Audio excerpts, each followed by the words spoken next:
Et c'est vrai que l'objectif sera à terme, mais ce n'est pas techniquement possible de tester dans un délai extrêmement court 9 millions d'habitants pour les raisons que vous pouvez comprendre, mais le délai à terme est de pouvoir tester le maximum de personnes. Et nous, de notre côté, le MDA a mis en place la logistique permettant de tester 10 000 personnes par jour, puisque c'est le rythme que nous avions lorsque les stocks sont fournis par le ministère de la Santé dans les drives itinérants et à domicile.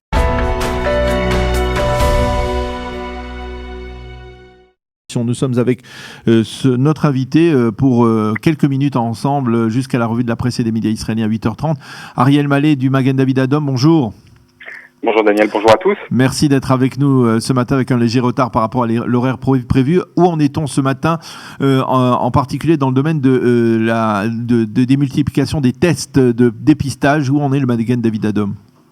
Mais écoutez, vous savez, le Magen David Adom travaille sous la responsabilité du ministère de la Santé et plus globalement des autorités israéliennes. Nous, de notre part, nous continuons et notre stock est toujours à un niveau satisfaisant concernant les dépistages qui sont faits dans les domiciles. Donc, toutes les personnes appelant le 101 présentant des symptômes peuvent demander à leur médecin de faire une demande pour recevoir un dépistage à domicile. Et toutes nos équipes sont déployées sur tout le pays pour pouvoir continuer à apporter ce service qui, comme vous l'avez évoqué dans votre journal, fait partie de la stratégie de la stratégie pour éviter la propagation du virus, pour savoir où pouvoir mobiliser les efforts.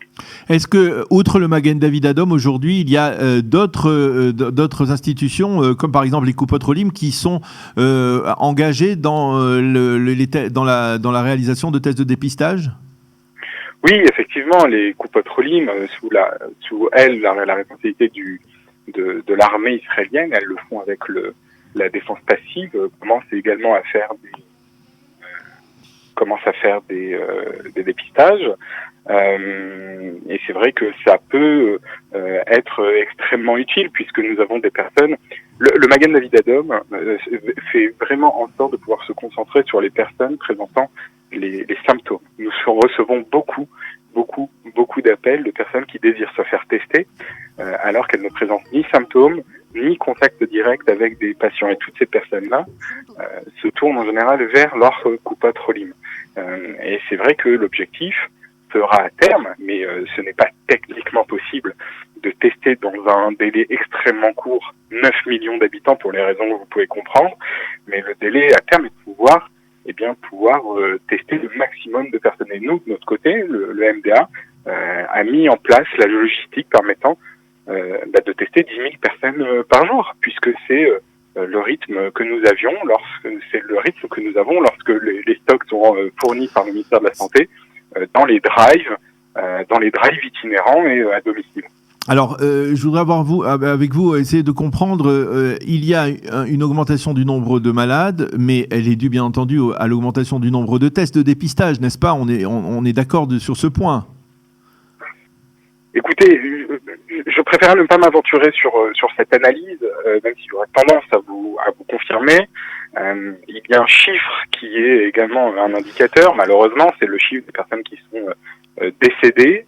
Et le chiffre, le nombre des personnes qui sont en assistance respiratoire.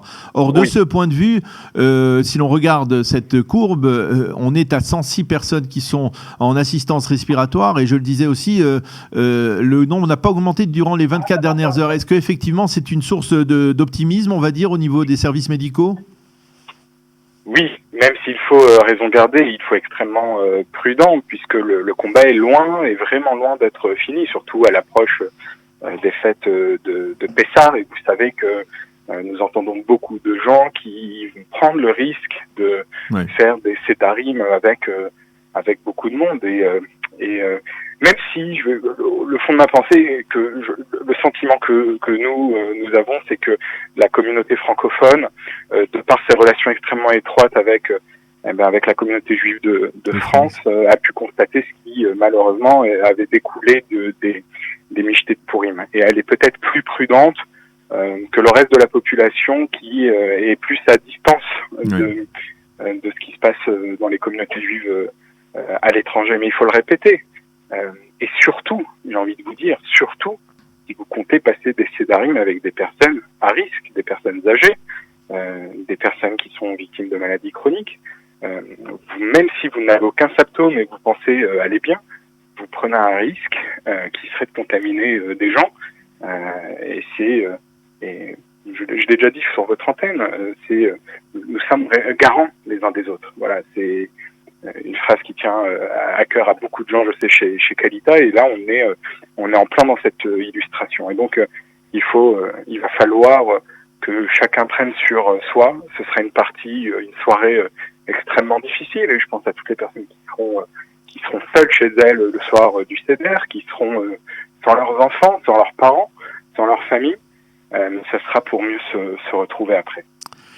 Eh bien, Ariel Mallet, membre du département international du Magen David Adom, merci beaucoup d'avoir été avec nous, même si notre entretien a été plus court que prévu. Mais en tout cas, merci d'avoir été avec nous pour nous donner ces informations régulièrement, en tout cas, sur Studio Qualita. Bonne journée, et si on n'a pas l'occasion de se reparler d'ici là, bonne fête de Pessah.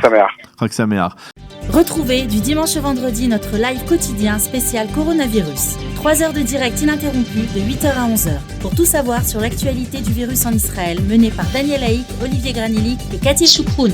Le live Studio Qualita, c'est tous les jours en direct, puis en replay sur Facebook, YouTube ou sur notre application et sur le site studioqualita.com.